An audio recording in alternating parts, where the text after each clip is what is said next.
Hello बच्चों। तो जैसे कि आज आपका इंग्लिश का पेपर हो चुका है, तो अब साइंस के पेपर के लिए गियर अप हो जाओ। ठीक है। तो अब जो साइंस के पेपर के अंदर जो शेड्यूल आपको यूज करना है ना, वो शेड्यूल मैं आपको दे रहा हूँ। आपको पता है कि आज 27 है। ठीक है। फिर 28, 1, 2, 3, 4 को पेपर है। ठीक है। अच्छा, तो मुझे है ना बाकी सभी बच्चों से है ना एज लेनी है, क्योंकि बाकी सब बच्चे तो मौज ले रहे होंगे कि भाई 27 है, आज तो अंग्रेजी का पेपर मस्त चला गया बिल्कुल। ठीक है। तो आज थोड़ा चिल करते हैं, कल से पढ़ाई करना स्टार्ट करेंगे। पर नहीं, ऐसा नहीं करना आज रात को। ठीक है, आज रात को जो मैक्सिमम यूटिलाइज कर लेगा ना, जो आज को यूटिलाइज कर लेगा, उसका कल बड़ा मस्त जाने वाला है बिल्कुल। क्योंकि वो कुछ टॉपिक्स तो अपने ही कहीं प्रिपेयर कर लेगा। ठीक है।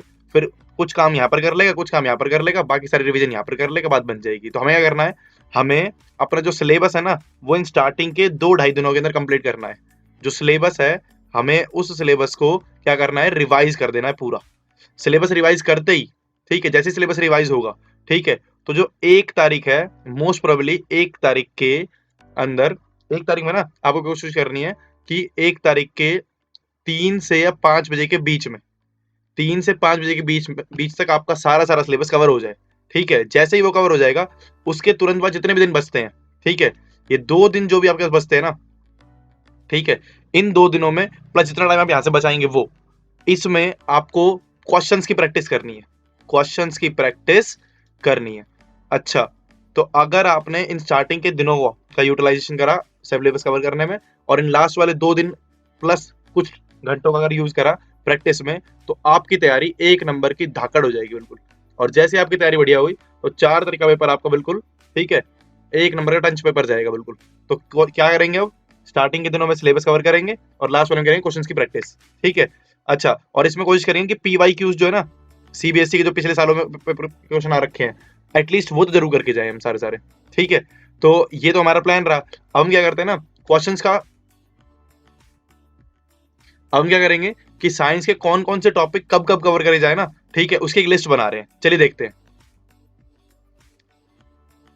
देखो भाई, 27 फेब यानी कि आज की रात, कयामत की रात। ठीक है। आज यूटिलाइज कर लिया तो मौज ही मौज है।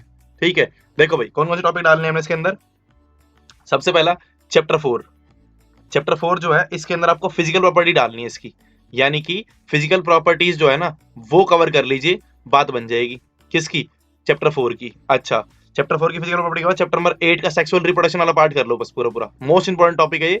सेक्सुअल रिप्रोडक्शन का जो पार्ट है, ठीक है, मोस्ट इंपॉर्टेंट है। इसके अंदर है ना सबसे ज्यादा इंपॉर्टेंट जो है, और मैक्सिमम रिपीटेड जो हुआ अब तक पेपर में, वो है सेक्सुअल रिप्रोडक्शन के अंदर कौन सा पार्ट, जो मैक्सिमम रिपीट हुआ है वो कौन सा है, फीमेल रिप्रोडक्टिव सिस्टम।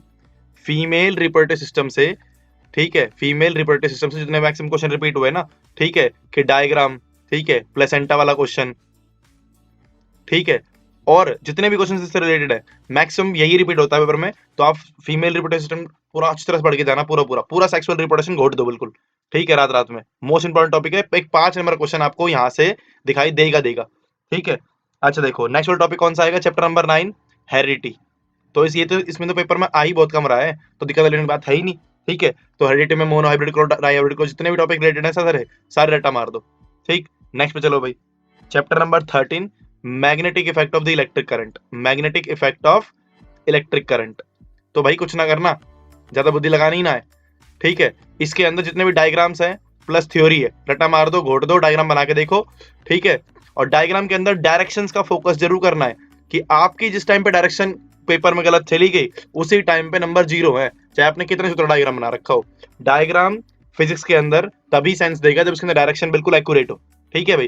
तो ये जो चारों चीज बताइए ना, ये आज रात का काम है। अगर आपने रात रात में निपटा दिया एक एक चीज पढ़ के, ठीक है, तो आपकी होगी मौज। ठीक है। इसके बाद कुछ एक्स्ट्रा कर लेगे तो उससे तो बढ़िया कुछ है नहीं, पर ये तो आपको आने ही चाहिए। 28 फेब है ना, 28 फेब को हमारा क्या शेड्यूल रहेगा, आप चैप्टर नंबर 12 उठाओ, उसके न्यूमेरिकल्स पेपर में बहुत ज्यादा आते हैं, उसके न्यूमेरिकल्स करो। ठीक है। थ्योरी का बेसिक थोड़ा थोड़ा पार्ट पढ़ के उसके न्यूमेरिकल निपटा दो। ठीक है। चैप्टर नंबर 3 की फिजिकल प्रॉपर्टीज पढ़ो। चैप्टर नंबर 3 मेटल और मेटल है, फिजिकल प्रॉपर्टीज वाला पार्ट पढ़ लो। अगर आप ऐसे ब्रेक डाउन करके पढ़ते हैं ना चीजें, तो आपको सारे सारे चैप्टर में बिल्कुल अपना दिमाग भी नहीं लगता, बाकी सारे चैप्टर में से भी रिवीजन अच्छी तरह होती रहती है, तो दिक्कत आपको नहीं आएगी। फिर अब जो चैप्टर नंबर 12 था, उसकी थ्योरी भी पढ़ लीजिए, जितने भी रीजनिंग क्वेश्चन से रिलेटेड है वो पढ़ लीजिए पूरे पूरे। ठीक है। इसके तुरंत बाद आप पढ़ेंगे चैप्टर नंबर 3, जो है उसका एक्सट्रैक्शन वाला पार्ट, क्योंकि ये सीबीएसई के सिलेबस से डिलीट हो चुका था पहले बीच में कुछ समय के लिए, ठीक है, पर अचानक से सीबीएसई ने 2019 वाले पैटर्न को फॉलो करा है, तो वहां पर से एक्सट्रैक्शन वाला क्वेश्चन आता ही था, और ये इंपॉर्टेंट पेपर हो जाएगा हमारे पेपर के लिए, ठीक है। चलिए भाई, नेक्स्ट चैप्टर नंबर 6, इसका न्यूट्रिशन वाला पार्ट करो, और न्यूट्रिशन में भी सबसे ज्यादा फोकस आप करेंगे डाइजेस्टिव सिस्टम पे, ठीक है। डाइजेस्टिव सिस्टम से क्वेश्चन उठा के दे ही देते हैं वो, तो फोकस होगा डाइजेस्टिव सिस्टम के ऊपर।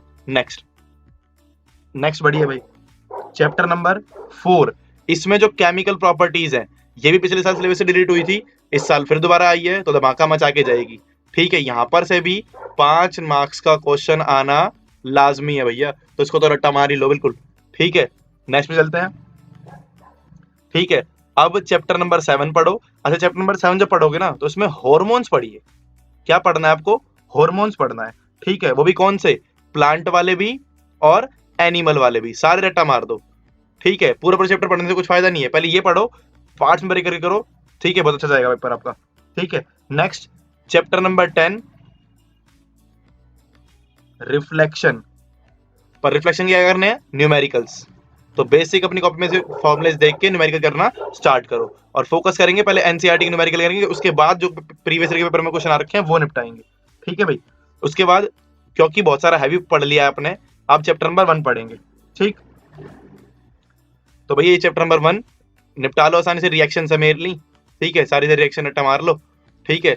बैलेंसिंग बैलेंसिंग तो पेपर में कर देना, बैलेंसिंग बहुत जरूरी है भाई, बैलेंसिंग के साथ करेंगे सब कुछ, ठीक है भाई। तो ये आपका हो गया 28 फरवरी का कार्यक्रम। अच्छा, अगर कुछ ऐसा कोई बच्चा ऐसा है कि भाई मैं तो ना जो ये सर बता रहे हैं उसका ये 28 वाला पार्ट है ना बहुत जल्दी कंप्लीट कर लेता हूँ, तो भाई कोई दिक्कत वाली बात नहीं है, तो जल्दी कवर कर ले, ठीक है।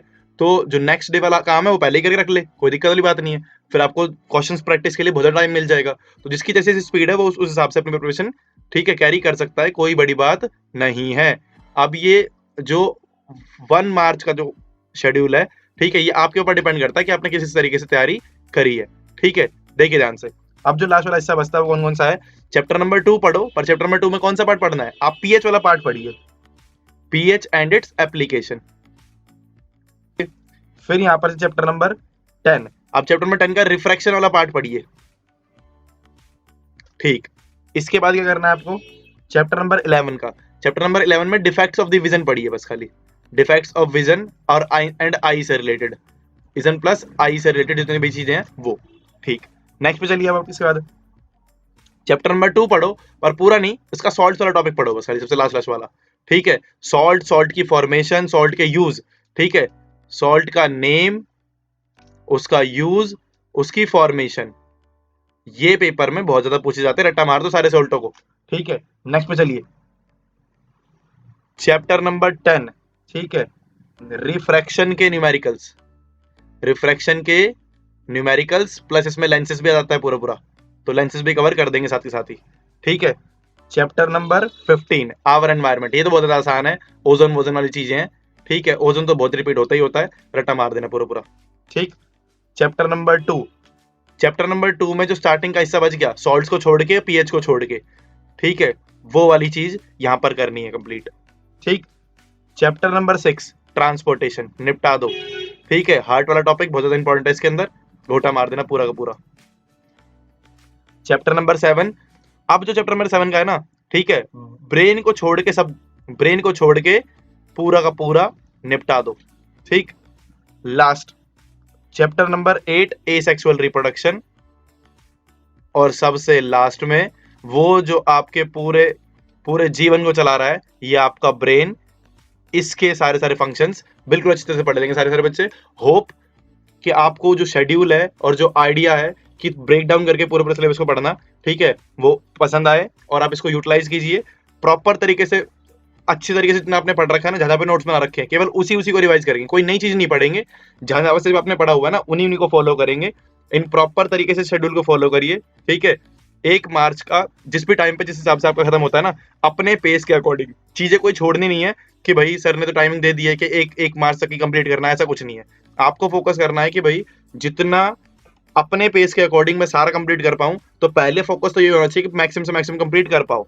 जब कंप्लीट हो जाए वो, चाहे 1 तारीख को शाम के 5 बजे, 6 बजे, 7 बजे, कितने टाइम पे कंप्लीट हो, पर जो आगे का टाइम है आपको इतना अच्छी तरह से यूटिलाइज करना है फ्रूटफुली कि आपके क्वेश्चंस की प्रैक्टिस छूट ना जाए, ठीक है। इस चीज को दिमाग में रख के करना है, ठीक है। और अपनी कॉपी जो आपने बना रखी है, जो आपका ब्रह्मास्त्र है, ठीक है, वही चीज जरूरी है। जिस बच्चे ने कॉपी बना रखी है बिल्कुल स्टार्टिंग से लेके एंड तक की, ठीक है, और सारे सारे कॉपी का काम किया है, टेस्ट दिए हैं, ठीक है, वो बच्चा जीतेगा पेपर के अंदर, ठीक है।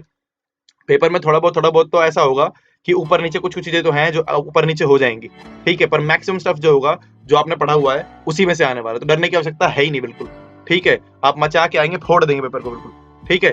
तो चलिए मिलते हैं आपसे नेक्स्ट वीडियो में, और सबसे लास्ट में पीवाईक्यूज की प्रैक्टिस करना भूलना मत, ठीक है। वेट करते हैं आपके रिप्लाई का कि पेपर के बाद आप कैसा पेपर दे के आए हैं, और अगर आपको कोई टॉपिक ऐसा लग रहा हो, ठीक है, जो डिफिकल्ट लग रहा हो, जिसकी आपको नीड हो, तो आप वो कमेंट कर सकते हैं, हम उसके ऊपर वीडियो बनाने की कोशिश करेंगे, ठीक है। Till then keep studying hard.